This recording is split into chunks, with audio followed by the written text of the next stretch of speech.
Bienvenidos a una emisión más de Escenario. En esta ocasión vamos a entrevistar a Daniel Alonso de Santos, que ha venido a reestrenar su montaje de La Monja Alférez, y por eso me trasladé al Lower East Side, a la casa de Teatro Círculo, así que la charla con este director español ha resultado bastante interesante. Los dejo con él.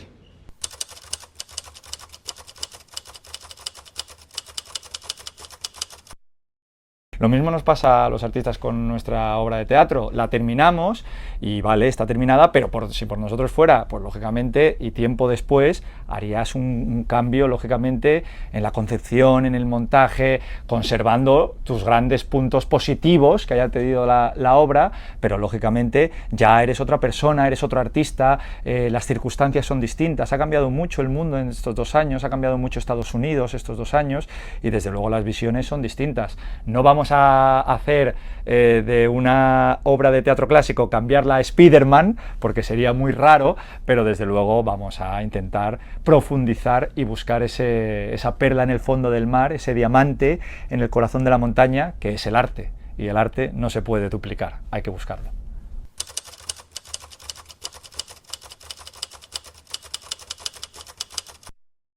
Esa versión la firmamos tanto yo como Germán García Luengos, que es un gran catedrático de literatura de España, una referencia, un gran amigo, profesor, docente, doctor, es fantástico.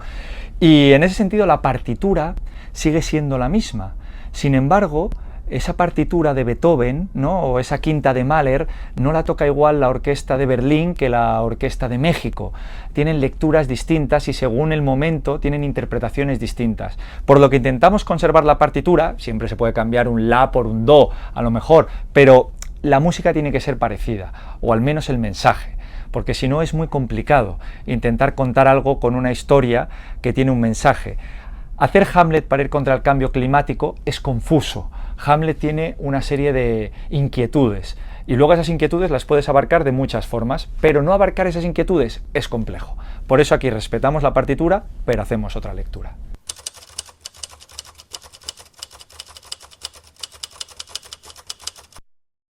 Pues mira, eso es muy interesante, Fernando, porque claro, como estamos hablando un poco de música, las partituras de Beethoven y de Mozart, lógicamente las conocemos, nos gustan, nos suenan, y entonces pues las tocamos y ya está.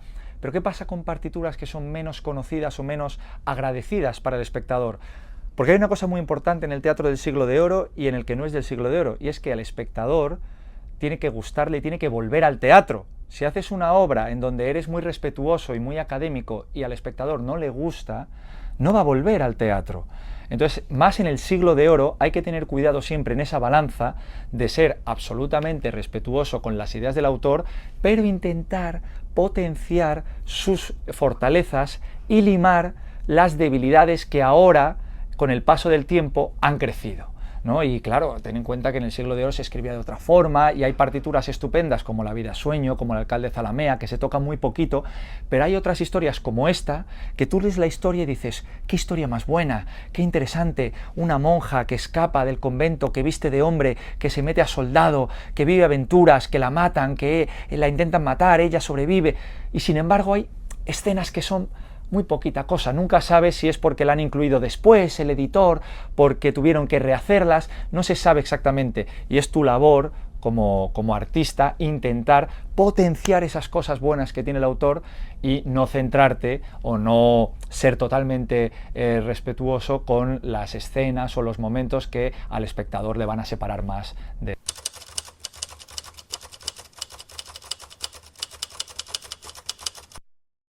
Desde luego, pues mira, hay 2 aspectos que yo creo que todo el mundo vamos a un poco coincidir. En primer lugar, los que nos gusta el verso, es un poquito como la religión, creemos, tenemos fe en la poesía, en la literatura, nos gusta. No es que seas mejor persona porque te guste, pero hay gente que le gusta. A mí también me gusta mucho el fútbol, soy del Real Madrid, voy de blanco además, pero me gusta el fútbol y me gusta mucho Lope de Vega y creo en esa pasión, tanto de meter un gol como de decir el verso perfecto, ¿no? Encontrar las palabras mágicas ideas, que es lo que encuentran los autores. Por eso Teatro Círculo apuesta mucho desde su dirección, desde Josechi Oliveras y también con una gran directora de verso, Carmela Aramburu, y bueno, por mí, por Mariano en el pasado, que es el actual, uno de los directores artísticos de Teatro Círculo, por una partitura que cumpla todas las reglas del verso castellano, desde luego, con los endecasílabos, con los octosílabos, con todas las reglas, todas las métricas. Somos un poco como esos músicos que nos gustan el pentagrama. ¡Ay, esta nota qué bien puesta está! Eso por un lado. Y qué mejor si esas notas las toca, en vez de una guitarra, 10 guitarras diferentes. Qué mejor que tener todos los acentos, qué mejor que tener gente de Argentina, gente de Puerto Rico, el año pasado tuvimos de México, de España, de todos los países, para oír ese arcoíris, ese crisol de acentos, que para mí es una auténtica maravilla. Yo creo que para todos, no creo que haya nadie que en ese sentido pueda preferir otro tipo de interpretación, ¿no? Siempre decimos que en Madrid caben todos los acentos, y yo creo que en el teatro aún más caben todos los acentos y son súper positivos y súper atractivos. A mí me interesa. Desde luego, es que Nueva York es vamos, o sea, es la ensalada con todo, ¿no?, que pides en el restaurante. Sí, aquí además es incluso más importante porque se genera comunidad. Y es bonito también que haya personas que sientan ese teatro que decimos como suyo, que Lope de Vega sea nuestro, y que vea a las personas de su comunidad interpretar ese autor que es suyo, haciendo esa obra que es suya. Y entonces, en ese sentido, todos esos acentos en la ciudad de Nueva York, que es la capital del mundo, vamos, genera una bomba artística en donde tienes todos los ingredientes para que la comida te salga buena.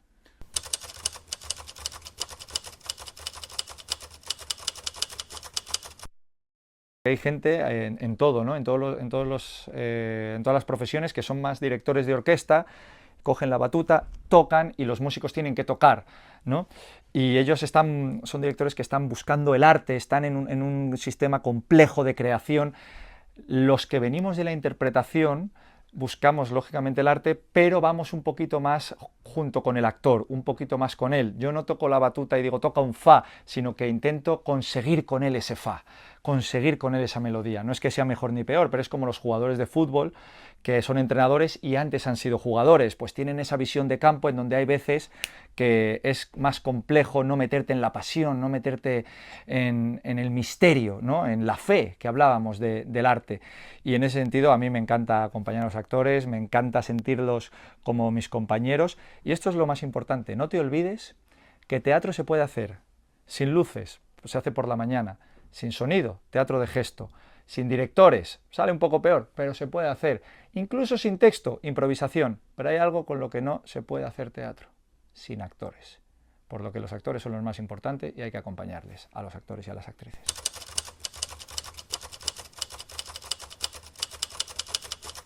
Vamos a ver lo más parecido a un superhéroe de Marvel que había en el Siglo de Oro.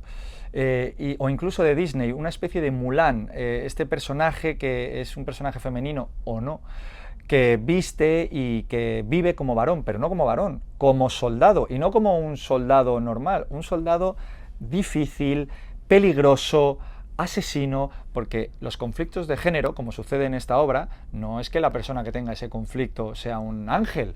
Eso es lo bonito, eso es lo interesante, que es una persona a lo mejor oscura, con dificultades, que la condenan a ir a la cárcel, que la quieren matar, pero eso no quiere decir que no pueda tener ese conflicto de género. Eso es lo bonito.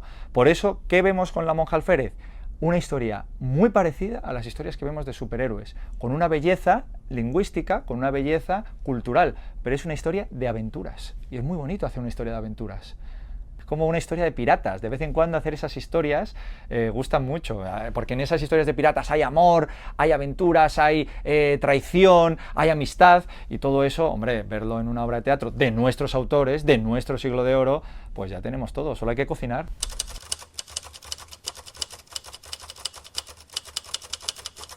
Bueno, es verdad que en Nueva York hay una oferta cultural inmensa.